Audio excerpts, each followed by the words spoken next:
la présentation après, donc ça va sûrement faire écho à certains éléments dont il parle, parce qu'on a le même métier et on se croise assez souvent.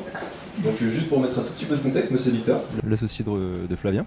Je suis designer, donc je fais essentiellement du design d'UX, donc d'interaction, d'expérience, et un petit peu de design graphique. En tout cas, j'ai commencé ma carrière en faisant beaucoup. C'est quelque chose qui me plaisait, j'avais l'impression d'y être créatif. On a parlé un petit peu. Là, actuellement, dans mon métier, là où je me sens créatif, d'abord, il faut que j'ai du sens, que j'ai une espèce de challenge, une espèce de cadre qui commence souvent par une volonté et une capacité que je sais avoir en moi de pouvoir réaliser cette volonté, ce challenge, peu importe. La créativité, pour moi, elle s'ancre dans une tâche, très particulièrement. Et pour me rendre créatif, j'ai l'impression qu'il y a trois choses qui marchent très très très bien pour moi, et ce sont des choses, je pense que vous les avez expérimentées aussi. La notion de veille, c'est-à-dire le fait d'avoir vu, vécu, entendu énormément de choses dans plein de domaines différents, qui amènent parfois à un phénomène qu'on appelle la sérendipité. C'est le fait de ne pas, de ne pas chercher ce qu'on trouve. C'est assez intéressant comme phénomène, c'est que vous avez plein de choses qui tournent dans la tête, et à un moment, il en sort quelque chose, soit de nouveau, soit d'inattendu, soit de différent. C'est un processus que je considère comme créatif. Les interactions aussi me rendent très créatif. Je suis quelqu'un qui a besoin de beaucoup de feedback pour créer. Je ferai un trait sur une page, on va me dire c'est de la merde, je vais changer, ce sera 2 traits, on va me dire que c'est de la merde, ou que c'est bien, et petit à petit je veux faire plus de traits, etc. Un petit peu comme les machines dont on parlait tout à l'heure, en fonction d'un critère extérieur à moi-même. Le regard extérieur me rend, je trouve, beaucoup plus créatif. D'autant plus que j'ai des associés qui sont eux-mêmes considérés comme créatifs, donc ça me fait un bien fou, et ça me permet d'aller beaucoup plus loin et de créer des choses vraiment nouvelles, en tout cas que moi je ne connaissais pas et que je ne pensais pas avoir en moi. Et enfin, puisque la créativité dans mon métier, elle n'a de sens que si elle est incarnée par quelque chose, c'est-à-dire graphiquement ou au moins en termes d'un processus, de quelque chose de tangible, c'est pas juste de l'imagination. L'imagination, c'est ce qu'on disait, tout le monde peut créer du nouveau, tout le monde peut avoir quelque chose dans sa tête, mais dans notre métier, pour être créatif, il faut pouvoir le réaliser. Du coup, lorsque je réalise un petit peu ces 3 choses, que je suis inspiré, que je suis autour de gens qui me challengent et qui me font des retours, et enfin que je sens que j'ai la capacité de réaliser ce qui va me permettre d'être considéré comme un créatif, parce que c'est un peu une étiquette aujourd'hui dans le monde de l'entreprise et du travail, et bien c'est à ce moment-là que je suis créatif. On l'a dit tout à l'heure, les algorithmes aujourd'hui, ils ont accès en fait à ces trucs-là. Ils ont accès à une veille que moi je ne pourrais jamais ingurgiter, c'est-à-dire des milliers de données, notamment des images qui sont labellisées maintenant par d'autres intelligences artificielles, ce qui leur crée finalement de l'interaction, on va pas se mentir. Nous, on interagit aussi avec ces machines, on leur donne des retours culturels, contextuels, peu importe. On leur donne un petit peu ce petit cadeau-là, on leur donne une équipe en fait. On les entraîne, on leur apprend des choses. Et enfin, elles ont des outils d'expression maintenant, elles peuvent créer des choses graphiques, représenter des choses. On va montrer un petit peu tout ça. Donc tout ça, ça m'a fait un petit peu travailler dans ma tête, parce que mine de rien, on est très en rapport avec l'intelligence artificielle dans nos métiers. C'est quelque chose, c'est une technologie très importante, notamment dans tous les métiers de l'interaction et dans les métiers du design. Ça m'a fait me poser 3 questions. D'abord, est-ce qu'une machine peut être créative? Et ça, c'est une question sur laquelle on discute souvent avec Flavien. C'est une vraie question de fond. Il est plutôt optimiste sur la question, moi je suis plutôt pessimiste. Mais c'est un autre débat, on pourra l'avoir tout à l'heure. Quand j'interagis avec une machine, j'ai un point de contact. Je touche une interface, un truc qui me permet de réaliser mes productions graphiques. Mais quelle est la limite entre moi et elle? À quel moment, vu que je me sens vraiment bien avec cette machine, j'adore, hein, c'est mon bébé, je viens de l'acheter, il est nickel. Il y a un clavier, une souris, des softwares, mes inputs, mais à quel moment, moi, être créatif, je suis vraiment créatif puisque j'ai un outil dans les mains, un outil de plus en plus intelligent, qui me permet de me limiter. Donc à quel moment je suis créatif et à quel moment la machine fait beaucoup de choses pour moi. Donc ça c'est une question qui me travaille un peu la nuit. Et enfin, qu'est-ce que ça va être le futur du travail que je fais un petit peu, qui n'est pas mon seul métier. Moi je suis plus dans l'interaction humaine, donc je pense que mon métier ne sera pas remplacé tout de suite, même si techniquement on pourrait tester toutes les solutions de service possibles d'une application et de voir comment les utilisateurs réagissent, etc. et d'inférer mon métier en quelque sorte. Mais bon, on n'y est pas encore. Mais sur l'aspect graphique, aujourd'hui, c'est un peu la guerre dans le graphisme. On ne va pas se mentir, c'est une guerre totale, sans merci. Si on regarde les capacités techniques des designers et ce que sont capables de faire les machines de leur côté, c'est la guerre. Et elles sont en train de gagner. Je vais vous montrer d'autres petits exemples. Donc Microsoft. Microsoft, ils ont dit faire des images, c'est pas compliqué. Regardez, il suffit de quelques mots. Yellow, black, bird, this, short. Un petit oiseau qui sera quelque part noir et blanc.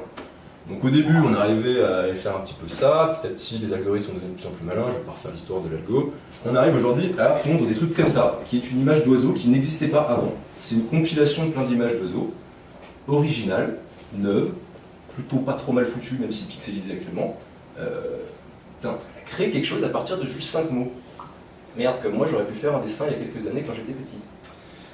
Ça fait un peu peur ça. C'est pas grave, c'est que des mots, disons, bon, il ne faut pas commencer à représenter des Shakespeare, peut-être pas tout de suite, mais bon, c'est bien. Et alors là, on va encore plus loin. Là, on a deux mecs hyper contents devant l'ordinateur, des mecs qui ne savent pas dessiner, mais ils ont dit, attends, j'ai vraiment la mort de ne pas savoir dessiner, regarde, moi j'ai que Paint. Et ben, avec Paint, je vais faire des saloperies. Alors, il va vous montrer un petit peu comment ça marche. Bam! Un clic, il a créé une image magnifique, quelque chose de réaliste, de bien foutu. Voilà, le mec il fout la mort, n'importe quel dessinateur ou n'importe quel peintre aurait un somme intégral et instantané sur lui-même. Ce serait horrible pour lui. Moi, ça me plaît bien parce que je dessine pas forcément très bien, donc ça m'arrange. Mais il y a beaucoup de gens dont c'est le métier qui voient arriver ce genre de révolution et qui font merde, mon Photoshop là que je tarifais un certain nombre d'euros par heure commence à plus être aussi facile à vendre. Quand une machine peut le faire aussi vite et aussi bien, en fait. En plus, là, c'est un gros développeur. Il fait ça vraiment comme un sale. Et la machine fait ça immédiatement. On est dans une mer de noir. Je vous le demande. Là, vous voyez ça. S'il y a des designers graphiques dans la salle, il y en a certains qui ont des mini crises cardiaques quand ils voient arriver ce genre de spot publicitaire. Donc ça nous fait un petit peu peur, mais bon. Aujourd'hui, on peut même aller encore plus loin. C'est qu'il y a des interfaces maintenant qui vous rendent même les non-graphistes. Graphistes. Oh putain. Il y a des mecs qui commencent encore plus à avoir peur. Donc là, je prends une image, j'ai fait ça en 2 secondes, pour marrer. Je lui dis, vas-y, prends l'image qui est en dessous, fais-moi le travail de la lumière. Bon, il charge un peu parce que voilà, ça prend un peu de temps, mais juste après, il m'a foutu le soleil, l'impact de la lumière, et moi, j'ai plus qu'à faire des petits effets de rotation, à choisir en fait ce qui me plaît, l'angle de la lumière que je veux qui touche mes petites canettes, le type de texturage que je vais avoir, etc. C'est assez bluffant, c'est calculé instantanément, ça fait des rendus nickel. Des mecs dont c'était le métier de faire ça pendant des heures et des heures et des heures pour faire du packshot produit, notamment dans le domaine de la mode, demandaient des honoraires assez importants. Maintenant, un glandu avec un Mac peut faire ça, pour 10 euros par mois. Ça commence à faire peur à beaucoup de professions, ce genre de choses. Moi je regarde ça, et là je me dis, putain, il y a encore plus loin, il y a des mecs qui non seulement ils font mieux ce qu'on fait, les algorithmes, pardon, excusez-moi, mais en plus ils le font d'une façon tellement inattendue, je suis désolé c'est pixelisé jamais, ils trouvent des solutions tellement inattendues et nouvelles qu'elles marchent encore mieux que tout ce à quoi on aurait pu imaginer en tant qu'humain. Ou alors on aurait mis vraiment beaucoup de temps à le faire. Ça c'est l'alien design dont parlait Flavien, ça c'est un ingénieur qui fait ça, ça coûte pas trop cher à faire, on sait le faire avec les machines.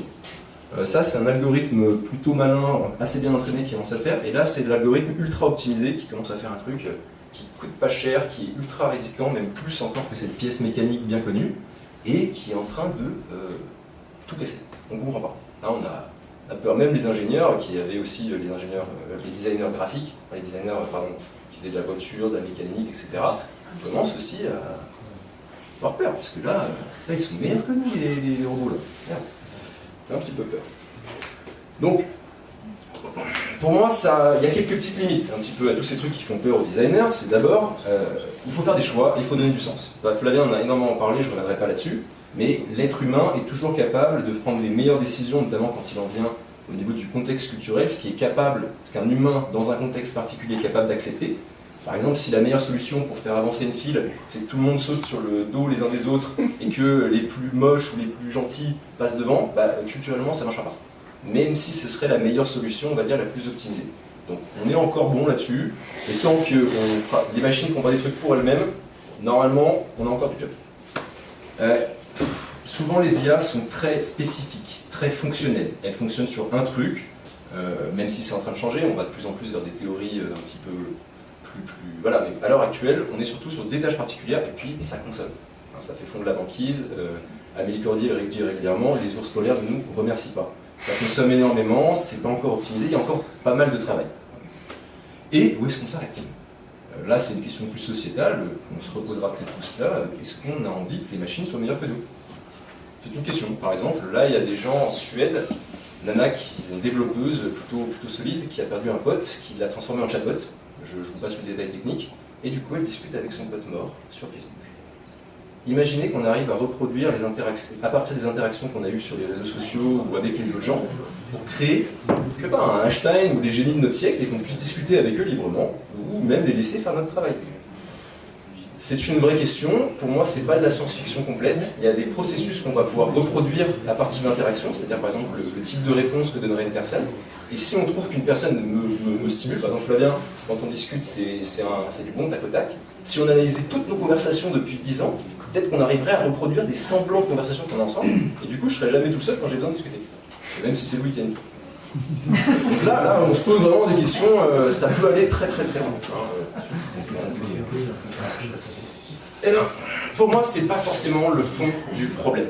Là, c'est une citation de mon auteur de science-fiction préféré, Isaac Asimov, qui dit grosso modo qu'aujourd'hui, il y a un vrai problème, c'est qu'on est des êtres curieux, expérimentateurs, on est des malades. Alors, on a explosé notre planète pour le bien de notre curiosité, on est des fous.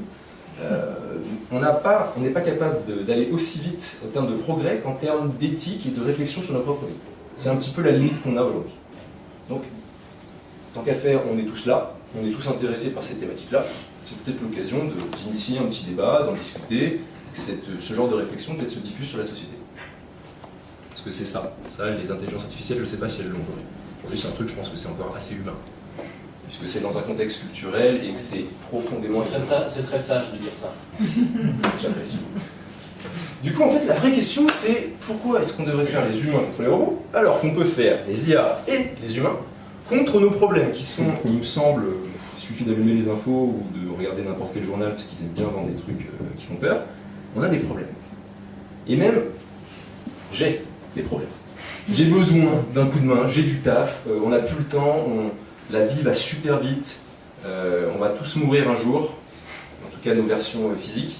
Du coup, j'ai envie d'aller vite, j'ai pas envie de me prendre la tête et j'ai envie que l'IA me simplifie la vie. Parce que c'est ça la question.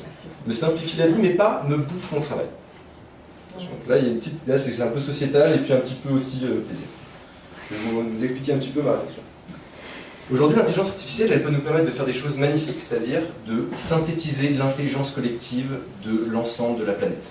En faisant du bon gros scrapping de tous les sites web de la planète et de toutes les identités graphiques, il y a des mecs qui ont dit « Je vous trouve, si vous n'êtes pas designer, la meilleure façon de matcher deux typographies, qui est un truc très subjectif, très difficile de convaincre les autres et qui fonctionne bien avec telle ou telle identité, mais des fois vous avez besoin de vous faire aiser. Donc là, vous avez un petit algorithme qui vous aide à trouver des polices basées sur effectivement ce qui s'est déjà fait avant, ce qui a déjà marché, ce qui vous plaît aussi. Donc vous êtes toujours là en maître, en choix, et vous pouvez, si vous voulez ne pas écouter ce que vous dit l'algorithme, vous l'écoutez pas. Donc on source l'intelligence collective, on l'assemble, on l'agrège et on le transcende. Ensuite, il y a d'autres façons assez intéressantes. Ça, c'est, je ne sais pas si vous la connaissez, c'est Hatsune Miku. Elle est super stylée, elle est jeune, elle est flamboyante, elle est pétillante, c'est un hologramme. Donc arrêtez de leur dessus. C'est une artiste assez intéressante, puisque c'est une IA, et les chansons qu'elle chante sont générées par ses fans. Ils ont un petit logiciel d'autotune mélangé avec, disons, des petites briques de mots, des phrases un peu classiques, qui sont chantées automatiquement par le logiciel, et derrière, sur scène, cet artiste incarne les chansons les plus plébiscitées par ses fans. On redéfinit un petit peu la création artistique de façon collective, de façon statistique, dans ce cas-là, parce que c'est celles qui sont les plus regardées ou les plus appréciées. Donc, l'IA permet, en quelque sorte, de donner du pouvoir créatif à ceux qui soit ne pensaient pas en avoir, soit voulaient contribuer dans un domaine où ils n'ont pas le talent, et encore une fois, ça, c'est plus une question que plus un truc, une bombe que je lâche, je vous en discuterai. Et alors là, ça c'est un truc encore plus fou. Alors je fais une petite médiation, c'est une Google Experiment. 3 petits algorithmes de machine learning qui apprennent à reconnaître des émotions faciales que vous avez ou des gestes que vous faites, et qui pourraient nous permettre de créer des nouvelles interfaces. Pour moi, designer d'interface, c'est de la folie. Là, je me suis amusé un petit peu, je lui ai appris à retenir ça, je suis plutôt content. Ça, je suis pas trop content, mais là, je suis moyen content. Du coup, si jamais on commence à avoir des algorithmes automatiques qui génèrent des formes automatiquement, et qu'on se base uniquement sur mon ressenti, est-ce qu'il faut que je lui dise oui, non, avec un clavier comme je le fais aujourd'hui? Ou est-ce qu'elle ne pourrait pas se baser sur mes impressions naturelles, sur la façon dont j'interagis avec une œuvre créative? Alors, je vais vous montrer un petit peu comment ça marche. J'ai l'air un peu con, mais je Content? Pas content. Et en fait là, bon, ça fait sortir un GIF plutôt que de faire sortir un algorithme de machine learning compliqué. Ça, voilà. Vous voyez, je fais la gueule, il y a le lapin, je suis content, il y a le chat, et après il y a le chien si jamais je fais moyennement la gueule. Je sais pas si vous avez vu. Non. Non. Vas-y, je le remets parce que j'ai vu.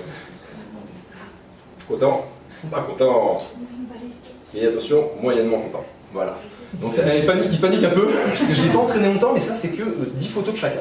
Je fais 10 photos comme ça, un petit peu de côté, et il finit par apprendre. Donc ça va vite quand même l'intelligence artificielle. Hein. Faut pas avoir peur.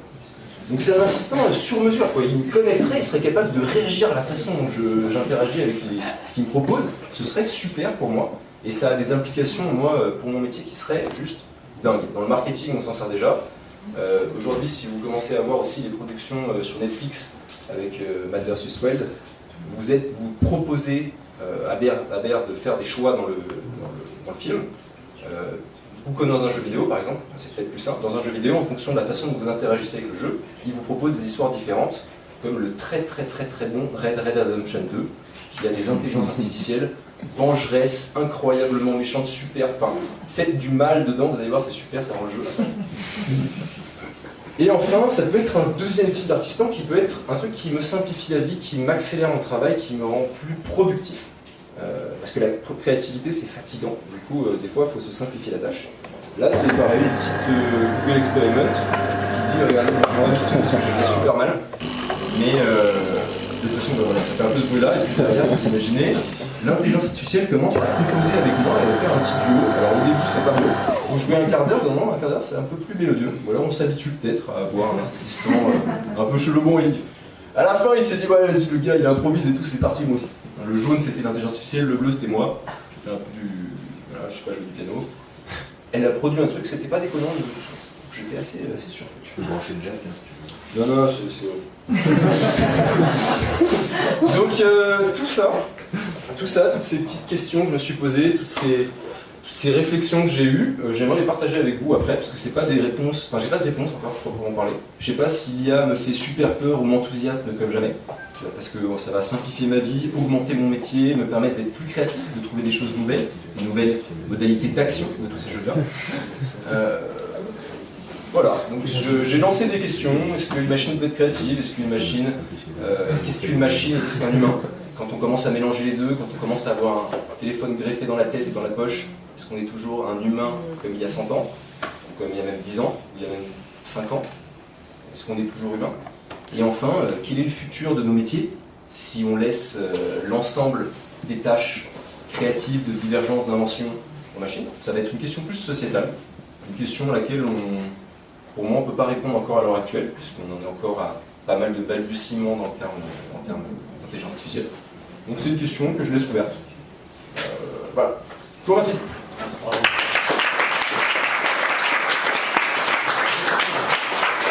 Pareil, je vais laisser une question.